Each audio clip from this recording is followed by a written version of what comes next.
My name is Don. Me and my family have been parishioners of Saint Mary since 2012. Um, it's been a blessing to be able to come here for adoration, and hopefully I could tell you a little bit about my story. In the beginning, I was asked to do the hour of 3 o'clock at first. And then a little bit further checking into it, I realized that under my assumption, I thought it was going to be 3 o'clock p.m., but it was 3 o'clock a.m. So at that point, I was kind of like, wow, that's early to get up, to go to church and come to the chapel. But I was like, you know what? It's not about me.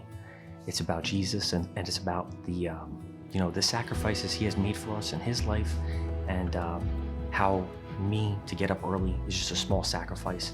And what keeps me motivated to come at that 3 o'clock a.m. hour is I think about the story in the Bible when Jesus was in the Garden of Gethsemane. And I remember he was so stressed out about what was forthcoming. And, he was deep in prayer, and he told his disciples, just stay awake for 1 hour. Just give me that 1 hour so he could be deep in prayer. And, they kept falling asleep, right? And at the time, I know that he was a little bit disappointed in them. He didn't lose complete faith in them because they're human, right? And we all make mistakes. But were they kind of, I guess you could say, let him down? I wanted to make up for that. And that's why I'm like, no matter what, I want to get up at that 3 o'clock hour and be here and be with Jesus and spend time with them.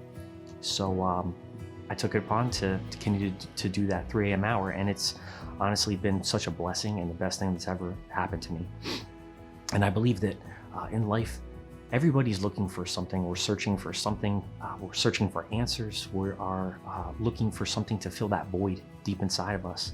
And I didn't know it until I started coming here, and that void became filled, right? And I realized that that's something that I was missing, was spending that time with Jesus one-on-one and feeling that closeness to him.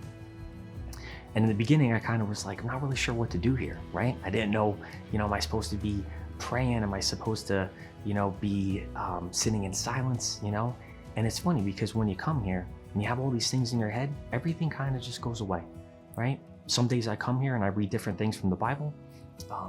Sometimes I will read different passages from the gospel and think about that.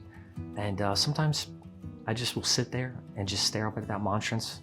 And just as I'm looking at Jesus, right, knowing that he's there and he's present, I know that he's just staring back at me and he's just with me. And it's just something that you have to come here to experience, to really understand what adoration is all about and how special it is. And again, no matter what difficulties you have going on in your life, how heavy the world seems on your shoulders, Jesus is here. He's present, and he wants you to be with him. He doesn't give up on us, not at one point ever. And he wants to take that burden that we feel in everyday struggles, and he wants to lift it from us. And he wants us to know that he's with us, and he's got us. We live in a world of uncertainty, and sometimes it can feel chaotic and fast-paced. In the midst of the storm, we must always keep our focus on Christ and not be distracted by the things of this world. Jesus tells us through the Gospels, we are not alone. He is with us till the end of time. So come to St. Mary's and spend some time in adoration for the one person who will always make time for you. Come and know him.